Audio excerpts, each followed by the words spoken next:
MSS study में आपको स्वागत है। बिहार पुलिस के लिए हम पहला सेट लेकर आए हैं। ठीक है, इसमें फटाफट हम लोग सारे जीके जीएस को अध्ययन करेंगे और बिल्कुल ट्रिकी की सहायता से। चलिए समय को ना गवाते हुए हम लोग क्वेश्चन की ओर चलते हैं। यदि वीडियो आपको अच्छा लगेगा तो चैनल को सब्सक्राइब कर दीजिएगा अंत में। ठीक है, यदि वीडियो अच्छा नहीं लगेगा तो बताइएगा कि कमी क्या है, उसको हम लोग दूर करेंगे। चलिए, पहला क्वेश्चन है, बिल्कुल आसान है क्योंकि देखिए फटाफट हम लोग रिवीजन करेंगे क्योंकि हम प्रतिदिन आप लोगों को 5 सेट लेकर आएंगे। प्रतिदिन 5 सेट लेकर आएंगे। यदि आप बिहार पुलिस की तैयारी करना चाहते हैं, ठीक है, अच्छी तरह से, तो आप इस चैनल को सब्सक्राइब कर लीजिएगा। चलिए पहला क्वेश्चन क्यों चलते हैं। पहला क्वेश्चन बिल्कुल आसान है। चलिए बताइए, सर्वप्रथम भारत को इंडिया कहकर किसने संबोधित किया? बताइए, समय देंगे, बिल्कुल केवल 5 सेकंड देंगे। चलिए, आपका जवाब बिल्कुल सही आ रहा है। तो भारत को सर्वप्रथम इंडिया जो कहा था वो ईरानियों ने कहा था। इंडिया किसने कहा था? यूनानियों ने कहा था। क्या, कौन कहा था? यूनानियों ने। यदि क्वेश्चन आ जाए कि भारत को सर्वप्रथम हिंदुस्तान किसने कहा, तो हिंदुस्तान की बात किया जाए तो ईरानियों ने कहा था। हिंदुस्तान किसने कहा था? तो ईरानियों ने। इंडिया किसने कहा था? तो यूनानियों ने। चलिए अगला क्वेश्चन की ओर चलते हैं। क्वेश्चन बिल्कुल आसान है। चलिए बताइए, भारतीय उपमहाद्वीप में कौन सम्मिलित नहीं है? भारतीय उपमहाद्वीप में कौन सम्मिलित नहीं है? भारतीय उपमहाद्वीप में 5 देश है, भारत, पाकिस्तान, बांग्लादेश, नेपाल, भूटान। बताइए कौन नहीं है? चलिए, आपका जवाब बिल्कुल सही आ रहा है। यहाँ पे श्रीलंका नहीं है। भारतीय उपमहाद्वीप में 5 देश हैं, जैसे भारत, पाकिस्तान। आप भारत के चौहद्दी को ले लीजिए, भारत, पाकिस्तान, बांग्लादेश, नेपाल, भूटान।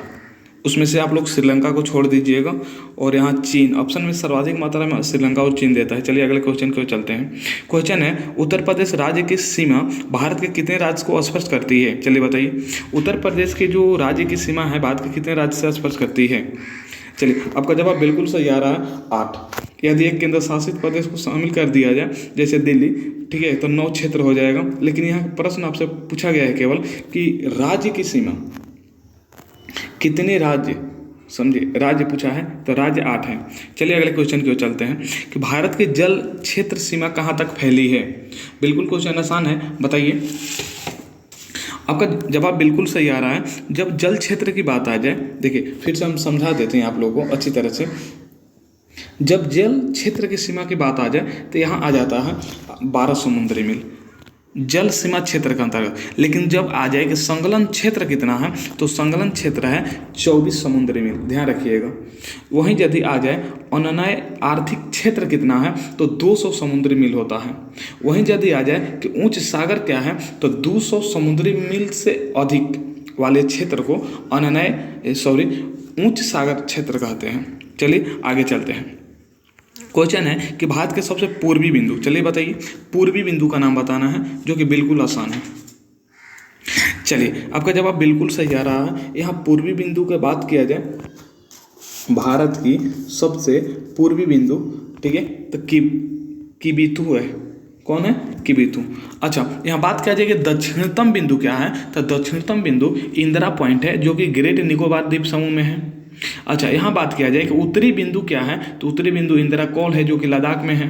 अच्छा, इस प्रश्न में बात किया जाए कि पश्चिमी बिंदु क्या है, तो पश्चिमी बिंदु गौरमुता है, जो कि आपको गुजरात में है। और पूर्वी बिंदु तो आप देखे लिए किबूत है। अच्छा, यहाँ एक और क्वेश्चन आ जाता है कि मुख्य भूमि से दक्षिणतम बिंदु, मुख्य भूमि से पूछे ना, मुख्य भूमि से दक्षिणतम बिंदु, तो आपको बताना है कन्याकुमारी। ध्यान रखिएगा, यहाँ बताना है कन्याकुमारी। उत्तरी बिंदु इंदिरा कौल, और यहाँ पश्चिमी बिंदु आ जाए तो गोहारमुत्ता, या इसको बोला जाता है गौरमुत्ता। चलिए आगे चलते हैं। भारत के मुख्य भूमि का अक्षांशीय विस्तार, देशांतरीय नहीं पूछा गया है, ध्यान रखिएगा, अक्षांशीय विस्तार पूछा गया है। बताइए, अक्षांशीय विस्तार, देशांतरीय विस्तार आपका होता है 68 डिग्री 7 मिनट से लेके 97 डिग्री 25 मिनट। बट आपको बताना है ये पूर्वी देशांतर होता है, लेकिन आपको बताना है अक्षांशीय विस्तार। चलिए, आपका जवाब बिल्कुल सही आ रहा है। यहाँ पर होगा 8 डिग्री 4 मिनट से लेकर 37 डिग्री उत्तरी अक्षांश। Option number B, 8 degree 4 minute से लेकर 37 डिग्री 6 मिनट। चलिए अगले क्वेश्चन की ओर चलते हैं कि भारत में सबसे कम वर्षा कहाँ पर होता है। चलिए बताइए, बिल्कुल क्वेश्चन आसान है। भारत में सबसे कम वर्षा कहाँ पर होता है? बिल्कुल सही है, लेह लद्दाख में होता है। भारत में सबसे कम वर्षा कहाँ पर होता है? तो लेह लद्दाख में होता है। बिल्कुल आपका जवाब सही है। चलिए आगे क्वेश्चन की ओर चलते हैं कि भारत के देशांतरीय विस्तार बताइए। अभी तुरंत हम बताए थे देशांतरीय विस्तार पूर्वी देशांतर होता है। ऑप्शन को ध्यान से पढ़िए। चलिए बिल्कुल सही है, यहाँ होता है 68 डिग्री। देशांतरीय विस्तार में आपका होता है 68 डिग्री, यहाँ देखिए 7 मिनट से लेके 97 डिग्री 25 मिनट पूर्वी देशांतर। यहाँ पर हो जाएगा option number B, option number B. चलिए अगले क्वेश्चन की ओर चलते हैं कि भारत का संलग्न क्षेत्र, अभी तुरंत हम बताए हैं संलग्न क्षेत्र कितना होता है। जल क्षेत्र पूछेगा तो 12 होता है। संलग्न क्षेत्र बताइए। चलिए जवाब बिल्कुल सही आ रहा है, यहाँ पर होगा ऑप्शन नंबर बी, 24 समुद्री मील। अगला क्वेश्चन बताइए कि भारत का औसत समुद्र तल का माप किस तट से किया जाता है। एक क्वेश्चन है, बिल्कुल आसान है। भारत का औसत समुद्र तल का माप किस तट से किया जाता है? चलिए बिल्कुल सही है, यहाँ हम लोग का होगा ऑप्शन नंबर डी, यानी चेन्नई। चलिए अगले क्वेश्चन को चलते हैं कि क्षेत्रफल की दृष्टि से भारत का सबसे बड़ा केंद्र शासित राज्य बताना है। केंद्र शासित प्रदेश बताइए क्षेत्रफल की दृष्टि से। चलिए आपका जवाब बिल्कुल सही आ रहा है, यहाँ पर होगा लद्दाख। ऑप्शन नंबर सी, क्षेत्रफल की दृष्टि से सबसे बड़ा हो गया है। चलिए अगले क्वेश्चन की ओर चलते हैं कि भारत में अनन्य आर्थिक क्षेत्र, अभी तुरंत बात किया गया था जल समुद्री, और उसके बाद जल समुद्री के बाद आपसे बात किया गया था संलग्न क्षेत्र, और बताइए अनन्य आर्थिक क्षेत्र कितना है। तो जल समुद्री की बात किया जाए तो आपका 12 होता है, लेकिन संलग्न का बात किया जाए तो 24 होता है, और वहीं अनन्य आर्थिक क्षेत्र का बात किया जाए तो 200 समुद्री मील होता है। चलिए अगले क्वेश्चन की ओर चलते हैं कि भारत के सबसे पश्चिमी बिंदु का नाम बताइए। अभी तुरंत बात किया गया था पश्चिमी बिंदु। चलिए देखिए, पूर्वी बिंदु कीबुत होता है और पश्चिमी बिंदु आपका गौर मोती होता है, गोहार मोती, या कहीं कहीं आपको गौमुता भी मिलेगा। ठीक है, तो यहाँ हो जाएगा ऑप्शन नंबर डी। अगला क्वेश्चन बताइएगा, क्वेश्चन नंबर 14 है कि भारत के कितने राज्य अंतर्राष्ट्रीय स्थलीय सीमा को स्पर्श करते हैं। भारत के कितने राज्य हैं जो अंतर्राष्ट्रीय स्थलीय सीमा को स्पर्श करते हैं? ऑप्शन को देख लीजिए।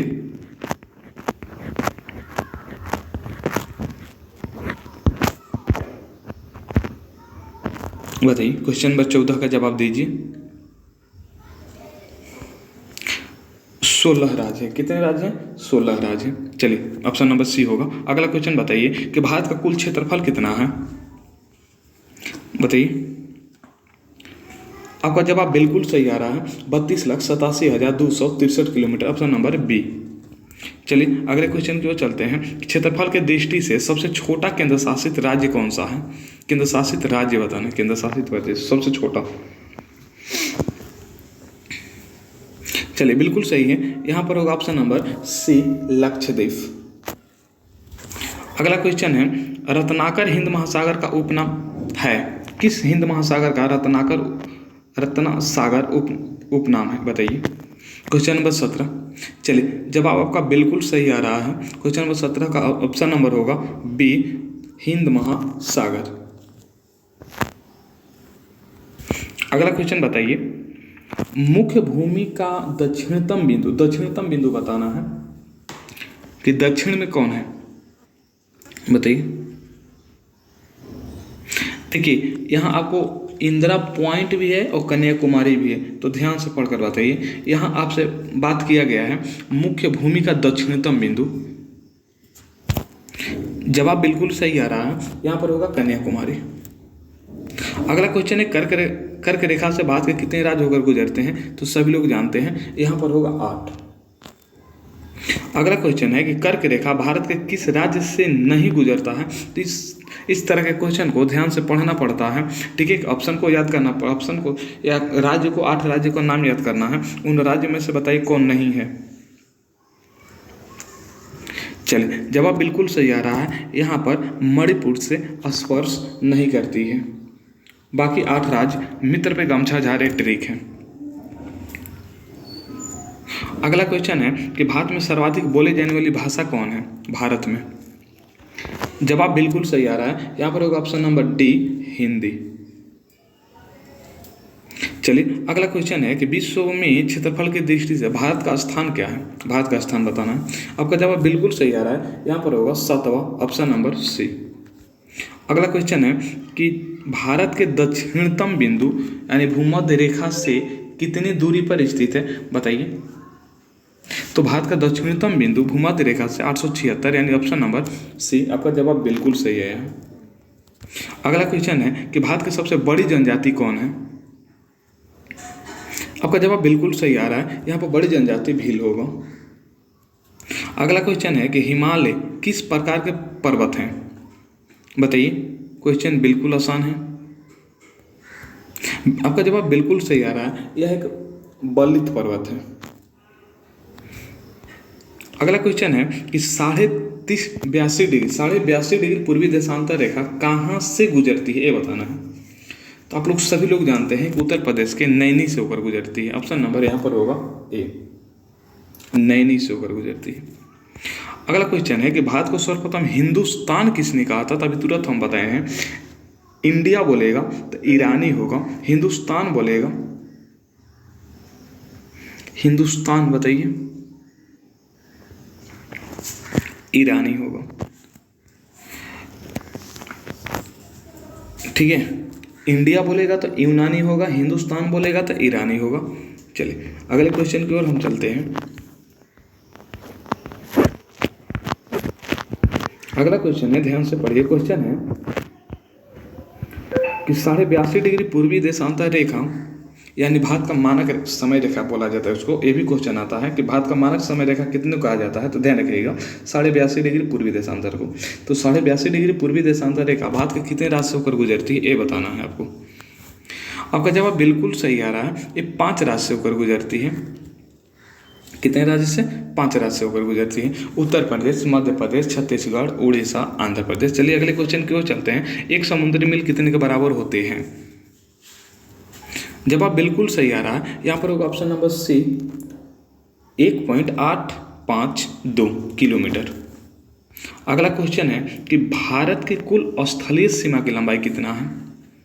स्थल सीमा का लंबाई पूछा है, तो बिल्कुल आपका जवाब सही आ रहा है। यहाँ पर होगा ऑप्शन नंबर बी, 15,200 किलोमीटर। अगला क्वेश्चन है कि भारत का सर्वाधिक वनाच्छादित राज्य यानी वन वाला राज्य बताना है। वनाच्छादित राज्य बताना है। जवाब आपका बिल्कुल सही आ रहा है। यहाँ पर होगा option number C, Madhya Pradesh. चलिए अगला क्वेश्चन, इंदिरा पॉइंट को अन्य किस नाम से जाना जाता है, ये बताना है। बिल्कुल क्वेश्चन आसान है, ध्यान से क्वेश्चन को पढ़िए, आपको हम समय दे रहे हैं। चलिए आपका जवाब बिल्कुल सही आ रहा है। इंदिरा पॉइंट को पिगलिमियम पॉइंट और पारस पॉइंट भी कहते हैं। तो इस तरह से हमारा ऑप्शन नंबर यहाँ पर हो जाएगा सी, ए और बी।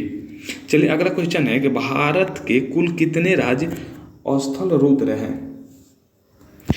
देखिए भारत के कुल 19 राज्य स्थल रुद्र हैं, क्योंकि आप जानते हैं कि टोटल अभी वर्तमान में राज्यों की संख्या 28 है। उन 28 में से आप जानते हैं कि 9 राज्य जो हैं वो समुद्र तट के किनारे स्थित हैं। तो बताइए कितने राज्य बचे? 19 राज्य बचे। चलिए याद हो जाएगा, ऑप्शन नंबर डी होगा यहाँ पे। अगला क्वेश्चन कि द्वीप सहित पूछा गया है कि भारत के कुल समुद्र तटीय रेखा की लंबाई यदि द्वीप सहित न हो तो 6100 होता है, यानी 6100 होता है। बट यहाँ पे द्वीप सहित है, बताइए। जवाब बिल्कुल सही आ गया आपका, 7516.6 किलोमीटर। अगला क्वेश्चन है कि 82.5 डिग्री पूर्वी देशांतर रेखा भारत के कितने राज्य से होकर गुजरती है? अभी उन 5 राज्यों का नाम हम बताए थे, अर्थात 5 राज्य से होकर गुजरती है। इसको मानक रेखा भी बोला जाता है, ध्यान रखिएगा। अगला क्वेश्चन है कि क्षेत्रफल के दृष्टि से विश्व का सबसे छोटा देश कौन सा है? क्षेत्रफल की दृष्टि से सभी लोग जानते हैं कि वो देश वेटिकन सिटी है, और बड़ा देश पूछा जाए क्षेत्रफल की दृष्टि से तो रूस है। इसका ट्रिक है कि रुख चीन और भारत, इस तरह से भारत हमारा 7वां देश पर है। 8वां देश अर्जेंटीना है। अगला क्वेश्चन है कि 82.5 डिग्री पूर्वी देशांतर रेखा भारत के किस राज्य से होकर नहीं गुजरता है? ध्यान रखिएगा, हम राज्य का नाम बताए थे, उत्तर प्रदेश, मध्य प्रदेश, छत्तीसगढ़, उड़ीसा, आंध्र प्रदेश। यहाँ देख लीजिए तमिलनाडु से होकर नहीं गुजरता है। ऑप्शन नंबर डी है। अगला क्वेश्चन है कि विश्व के कुल क्षेत्रफल का भारत के कुल क्षेत्रफल का कितना भूभाग है? मतलब विश्व के क्षेत्रफल के भारत का जो क्षेत्रफल है वो कितना प्रतिशत है, ये बताना है। जवाब बिल्कुल सही आ रहा है, यहाँ पर होगा ऑप्शन नंबर डी 2.42%। अगला क्वेश्चन बताइएगा कि केंद्र राज्य पांडिचेरी की सीमा एवं क्षेत्र कितने राज्य को स्पर्श करती है? बताइए, बिल्कुल क्वेश्चन आसान है। यहाँ 3 राज्य को स्पर्श करती है, जैसे एक है केरल, तमिलनाडु और आंध्र प्रदेश को ये स्पर्श करती है, तो यहाँ 3 राज्य हो जाएगा, ऑप्शन नंबर सी 39 को। अंतिम क्वेश्चन है कि भारत के कितने राज्य हिमालय पर्वत को स्पर्श करती है? देखिए पहले जो था वो 12 था, बट अभी बताइए वर्तमान में क्या है? यहाँ है 13, नहीं 11 होगा यहाँ पे, ठीक है, क्योंकि जम्मू कश्मीर हट गया है। तो 11 राज्य ऐसे हैं जो हिमालय पर्वत, पहले 12 था, ध्यान रखिएगा। जैसे याद करने का ट्रिक बता देते हैं, गंगा नदी बिहार के कितने जिले से होकर जाती है? तो 12 जिले से होकर जाती है। ठीक उसी तरह जो हिमालय पर्वत है वो कितने राज्य में है? तो हिमालय जो पर्वत है वो 12 राज्य में था, बट जम्मू कश्मीर केंद्र शासित प्रदेश होने के कारण उसको हटा दिया गया, तो 11 राज्य बच गया। यदि वीडियो अच्छा लगा हो तो वीडियो को लाइक कीजिएगा, चैनल को सब्सक्राइब कीजिएगा। मिलते हैं अगले पार्ट में, तब तक के लिए जय हिंद, जय भारत।